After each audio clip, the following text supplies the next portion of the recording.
Hey everyone, I welcome you all to this video. और इस session के अंदर हम लोग एक इम्पॉर्टेंट चीज़ के ऊपर डिस्कशन करने वाले हैं। तो आप देख रहे हो कि सबसे पहले यहाँ पे मैंने माइक्रोसॉफ्ट का जो PL300 एग्जामिनेशन के लिए डॉक्यूमेंटेशन बना हुआ है उसका एक पेज मैंने यहाँ पे खोला हुआ है जिसमें लिखा हुआ है tasks of a data analyst. तो इसमें कुछ ये मेजर पॉइंट्स हैं जिसके बारे में हम लोग डिस्कस करने वाले हैं। और बेसिकली इसमें आपको ये एनालाइज वाला पॉइंट दिख रहा होगा। अभी हम लोग ये सारे टर्म्स के डेफिनेशंस के बारे में भी देख लेंगे, विल डिस्कस अबाउट इट। और ये जो एनालाइज लिखा हुआ है ना, ये जो स्पेसिफिकली एनालाइज वाला पॉइंट है, for this particular part I will be coming up with a separate playlist, I will be creating a separate playlist.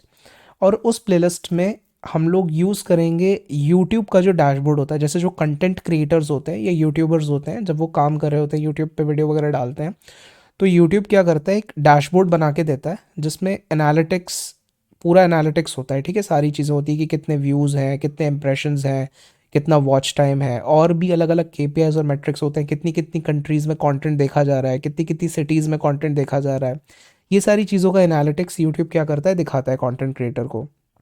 तो ये जो यूट्यूब का डैशबोर्ड है, इसको हम लोग यूज़ करेंगे और उसको यूज़ करके स्पेसिफिकली इस एनालाइज वाले पॉइंट को समझेंगे through that YouTube playlist that I upload.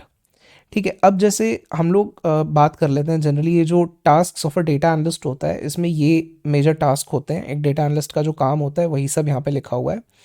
अगर हम सबसे पहले ये प्रिपेयर वाले पॉइंट की बात करें, तो डेटा प्रेपरेशन डेटा एनालिस्ट का काम होता है। ऐसा इसीलिए होता है क्योंकि हर बार ज़रूरी नहीं है कि आपको डेटा एक ऐसे फॉर्मेट में या फॉर्म में मिले जहाँ आप उसको डेटा एनालिसिस के लिए डायरेक्टली यूज़ कर पाओ। तो आपको डेटा को क्लीन करना पड़ता है, प्रिपेयर करना पड़ता है अपनी रिक्वायरमेंट के हिसाब से। उसके बाद एक और चीज़ है डेटा मॉडलिंग, वो भी डेटा एनालिस्ट का काम होता है। जब आप डेटा को प्रिपेयर कर लेते हो, क्लीन कर लेते हो, तो ऐसा हो सकता है कि आपके पास मल्टीपल टेबल्स का डेटा हो। तो जब मल्टीपल टेबल्स में डेटा है और ऐसी सिचुएशन हो सकती है कि आपको डिफरेंट डिफरेंट टेबल्स के बीच में रिलेशनशिप बनाने पड़ रहे हैं, तो ये सारा जो पार्ट होता है डिफरेंट टेबल्स के बीच में रिलेशनशिप बनाने वाला, ये सब डेटा मॉडलिंग के अंदर आता है। तो आपको मॉडल करना पड़ता है डेटा को, ताकि आगे उसको अपनी रिक्वायरमेंट के हिसाब से हम रिपोर्टिंग पर्पसेस के लिए यूज़ कर सकें। डेटा विजुअलाइजेशन का जो काम है वो भी डेटा एनालिस्ट का काम होता है। डेटा विजुअलाइजेशन मतलब कि आप जो रिपोर्ट्स या डैशबोर्ड्स क्रिएट करते हो, उसमें आप डिफरेंट चार्ट्स यूज़ करते हो, डिफरेंट विजुअल्स यूज़ करते हो इनसाइट्स दिखाने के लिए, तो वो सब भी डेटा एनालिस्ट का काम होता है। उसके बाद डेटा को समझना, इंटरप्रेट करना, एनालाइज करना, वो भी हमारा काम होता है। तो उसके लिए एनालाइज वाला पॉइंट लिखा हुआ है। एंड देन एक और बहुत इंपॉर्टेंट पॉइंट है, दैट इज़ मैनेज।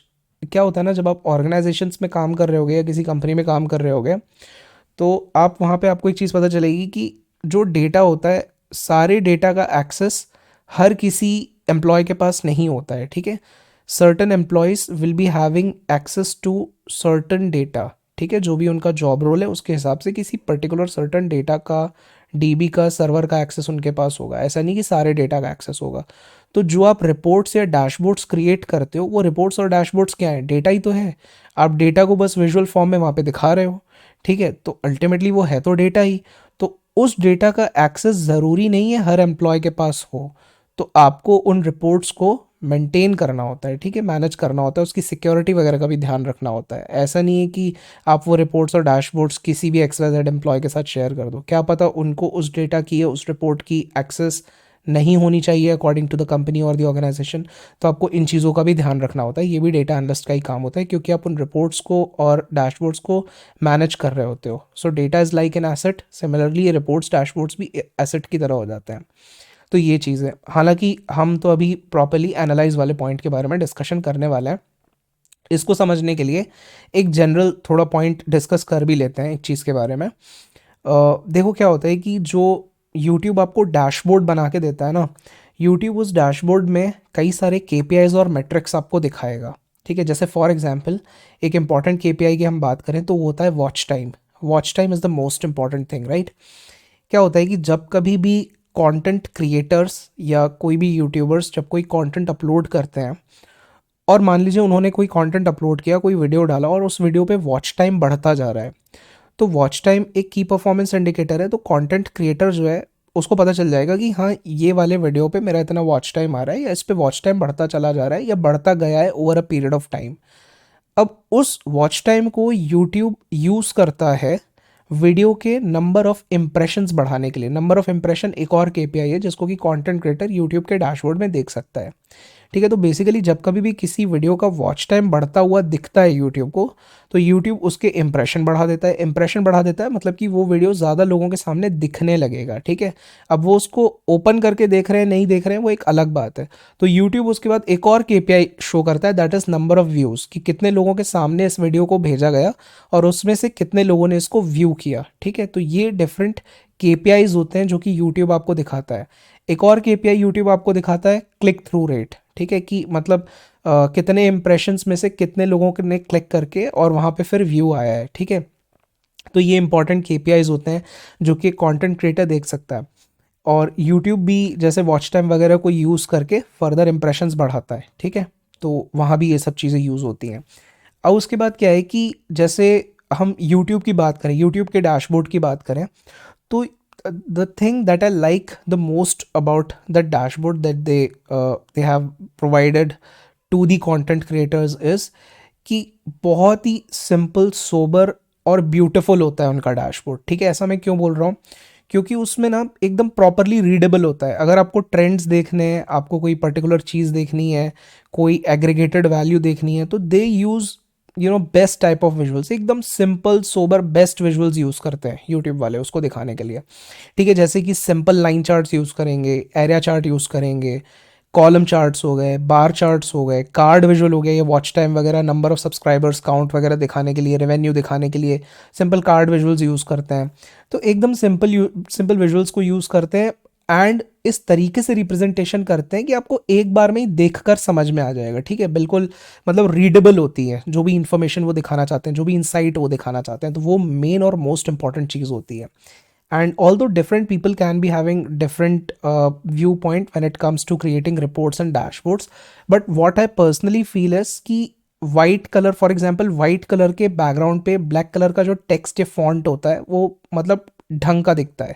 ठीक है, एकदम प्रोफेशनल अच्छा दिखता है, dashboard clean, neat and clean दिखता है, सिंपल दिखता है। यूट्यूब भी वही करता है। ठीक है, वैसे तो अगर if you are not using a dark colour theme, तो वाइट कलर के बैकग्राउंड पे ब्लैक कलर का आपको टेक्स्ट या फिर फॉन्ट वहाँ पे जनरली दिख जाएगा। जैसे फॉर एग्जांपल अगर आप पावर बीआई पे रिपोर्ट क्रिएट कर रहे होते हैं, तो अगर आप वाइट कलर का लेट्स से बैकग्राउंड ले रहे हो और फिर आप वहाँ पे कुछ विजुअल्स ऐड कर रहे हो और उन विजुअल्स में आप हेडिंग्स हो गई या सब टाइटल्स हो गए या फिर आपका जो डेटा लेबल है, अगर आप उसको ब्लैक कलर के फॉन्ट से वाइट कलर के बैकग्राउंड पे यूज़ करो तो वो क्लियरली दिखता है, रीडेबल होता है। ठीक है, देख के एक बार में समझ में आ जाता है।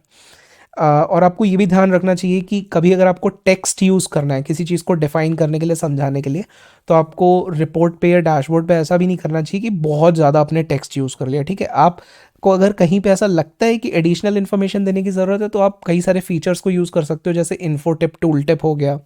ठीक है, तो इस तरह की चीज़ों को आप यूज़ कर सकते हो, जैसे कि यूट्यूब भी इस चीज़ को यूज़ करता है अपने डैशबोर्ड में। जैसे फॉर एग्जांपल अगर उनको अपना एक यूट्यूब फीचर दिखाना है, लेट्स से वो ट्रैफिक सोर्स दिखाना चाहते हैं, तो ट्रैफिक सोर्स के अंदर एक कैटेगरी आती है चैनल पेजेस की। तो चैनल पेजेस अगर उन्होंने लिखा हुआ है कहीं पे कि चैनल पेजेस से इतने व्यूज़ आए हैं, let's say XYZ number of views आए हैं, तो वो चैनल पेजेस की डेफिनेशन नहीं लिखते हैं वहाँ पे। चैनल पेजेस के आगे, चैनल पेजेस के आगे क्वेश्चन मार्क बना होता है। आप क्वेश्चन मार्क के ऊपर जब अपना माउस ओवर करोगे तो वो आपको चैनल पेजेस की पूरी डेफिनेशन बता देगा। ठीक है, तो वो ईजिली समझ में आ जाती है, चीज़ें रीडेबल भी हो जाती हैं, बहुत ज़्यादा टेक्स्ट भी यूज़ नहीं होता है। And simple table visual, line chart, area chart, column chart, bar chart use करके बहुत ही सिंपल सोबर तरीके से YouTube represents the insights in a way that is very simple, clear and readable. ठीक है, रीडेबिलिटी बहुत इंपॉर्टेंट पॉइंट होता है। सो that's the thing. That's all for this video and I'll be adding more videos to this playlist जहाँ पे हम लोग specially KPIs और मेट्रिक्स के बारे में डिस्कशन करेंगे एंड वील डिस्कस कि यूट्यूब ने इन सबको मतलब कुछ तो सोच के डाला होगा कि ये सब चीज़ें कंटेंट क्रिएटर के लिए यूज़फुल हो सकती हैं। ठीक है, क्योंकि देखो अल्टीमेटली क्या होता है कि यूट्यूब का काम ये है कि यूट्यूब ये चाहता है कि वीडियोज़ को अगर ज़्यादा ऑडियंस देखेगी तो यूट्यूब उस पर ज़्यादा समय तक एड्स चला पाएगा। यूट्यूब का बिजनेस ही यही है, यूट्यूब उस पर एड्स चला पाएगा। जब एड्स चला पाएगा तो वो ज़्यादा रेवेन्यू कर पाएगा, तो यूट्यूब वांट्स की ज़्यादा वॉच टाइम आए और लोग कंटेंट को ज़्यादा देखें। तो कंटेंट क्रिएटर्स को सपोर्ट करने के लिए इस तरह का डैशबोर्ड प्रोवाइड करना और भी डिफरेंट टाइप के इंसाइट्स प्रोवाइड करना, यूट्यूब ये चीज़ करता है कंटेंट क्रिएटर्स को सपोर्ट करने के लिए, right? So that's the thing, we'll discuss more about the YouTube dashboard and the insights जो कि content creators को दिखता है in the upcoming sessions, and I'll be adding more videos to this playlist. I hope this video was helpful. We'll meet in the next session. Till then, thank you. Bye bye.